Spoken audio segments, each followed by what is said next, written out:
नहमदुहु व नुसल्ली अला रसूलिहिल करीम अम्मा बाद। किन चीज़ों से रोज़ा टूट जाता है? आज मैं आप हज़रात के सामने वो मसाइल पेश करूँगा जिन चीज़ों से रोज़ा टूट जाता है।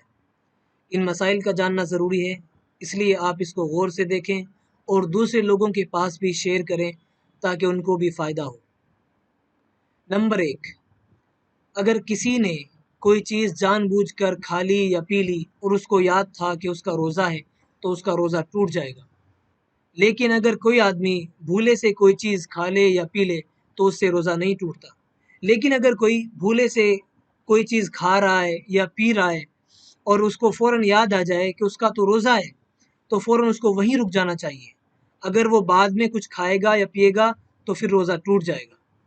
नंबर 2, अगर कुल्ली करते वक्त या वज़ू करते वक्त हलक के अंदर पानी चला जाए और उसको याद था कि उसका रोज़ा है तो रोज़ा टूट जाएगा। जैसे कुल्ली कर रहे थे या वज़ू कर रहे थे और कुल्ली करते हुए हलक के अंदर पानी चला गया तो रोज़ा टूट जाएगा। नंबर 3, अगर किसी को खुद ब खुद कै आ गई यानी उल्टी आ गई, चाहे वो उल्टी थोड़ी हो या ज़्यादा हो, तो उससे रोज़ा नहीं टूटता। अलबत्ता अगर उसने अपने इख्तियार से उल्टी की और मुंह भर कर की तो रोज़ा टूट जाएगा, और अगर कम हो, मुंह भर कर न हो, तो खुद करने से भी रोज़ा नहीं टूटता। नंबर 4, रोज़ेदार को कै आई, उल्टी आई और फिर खुद ब खुद वो हलक के अंदर चली गई तो रोज़ा नहीं टूटेगा। लेकिन अगर उसने जानबूझकर उस कै को हलक के अंदर कर लिया तो फिर रोज़ा टूट जाएगा। नंबर 5, रोज़ेदार के दांतों में कोई चीज़ रह गई और उसने उस चीज़ को ज़ुबान से निकाल कर निकल गया। अगर वो चने के दाने के बराबर है या चने के दाने से ज़्यादा है तो उसका रोज़ा टूट जाएगा। लेकिन अगर मुंह से निकाल कर फिर निकल गया तो चाहे वो चने से कम ही हो तो रोज़ा टूट जाएगा। नंबर 6, अगर रोज़ेदार के दांत से खून निकला और वो उस खून को निगल गया, तो अगर खून थूक से ज़्यादा था तो रोज़ा टूट जाएगा। नंबर 7, अगर आसमान पर बादल था या धूल थी, उस वजह से रोज़ेदार ये समझा कि सूरज डूब चुका है और उसने रोज़ा इफ्तार कर लिया। बाद में मालूम हुआ कि अभी तो दिन बाकी था, तो उसका रोज़ा टूट गया, उसको क़ज़ा करनी पड़ेगी। नंबर 8, अगर रोज़ेदार के हलक के अंदर मक्खी चली गई या खुद ब खुद धुआं चला गया या धूल चली गई तो उससे रोज़ा नहीं टूटता। लेकिन अगर जानबूझकर ऐसा किया तो रोज़ा टूट जाएगा। नंबर 9, अगर रोज़ेदार ने लोबान या कोई और धुनी सुलगाई फिर उसको अपने पास रख कर सूंघता रहा तो रोज़ा टूट जाएगा।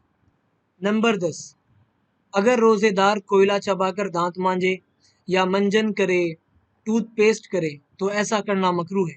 लेकिन अगर इसमें से कुछ हलक में चला जाए तो उससे रोज़ा टूट जाएगा। अगर कोई कोयला चबाकर दांत मांज ले या मंजन कर ले या टूथपेस्ट कर ले तो ऐसा करना मकरूह है। लेकिन अगर इसमें से कुछ हलक के अंदर चला जाए, कुछ थोड़ा सा मंजन हलक के अंदर चला जाए, थोड़ा सा टूथपेस्ट हलक के अंदर चला जाए या कोयला हलक के अंदर चला जाए तो फिर रोज़ा टूट जाएगा। लेकिन अगर हलक के अंदर न जाए, वो ऐसे ही दांत मांजता रहे, तो ऐसा करना मकरूह तो है लेकिन रोज़ा नहीं टूटेगा। नंबर 11, अगर रोज़े की हालत में कोई मुश्तज़नी करे, मास्टरबेट करे, अगर मनी निकल जाए तो रोज़ा टूट जाएगा। नंबर 12, अगर दांतों से सिर्फ खून आए तो रोज़ा नहीं टूटता।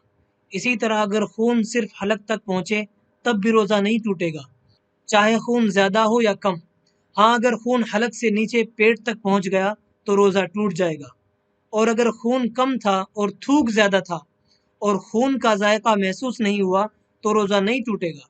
और अगर खून और थूक दोनों बराबर थे या खून का जायका महसूस किया गया तो रोज़ा टूट जाएगा। इसको अच्छी तरह समझ लें कि अगर दांतों से सिर्फ खून आए और वो हलक के नीचे ना उतरे तो चाहे खून ज़्यादा हो या कम हो तो उससे रोज़ा नहीं टूटेगा। लेकिन अगर खून हलक से नीचे उतर गया, तो अगर खून ज़्यादा था और खून का जायका हलक के अंदर महसूस हुआ तो रोज़ा टूट जाएगा।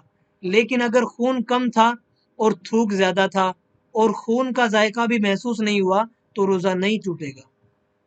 नंबर 13, रोज़े की हालत में कान या नाक में दवा डालने से रोज़ा टूट जाएगा। नंबर 14, وکس گرم پانی میں ڈال کر بھاپ لینے سے روزہ ٹوٹ جائے گا۔ نمبر 15، روزے کی حالت میں گرم پانی کی بھاپ لینا درست نہیں ہے، اس سے روزہ ٹوٹ جائے گا۔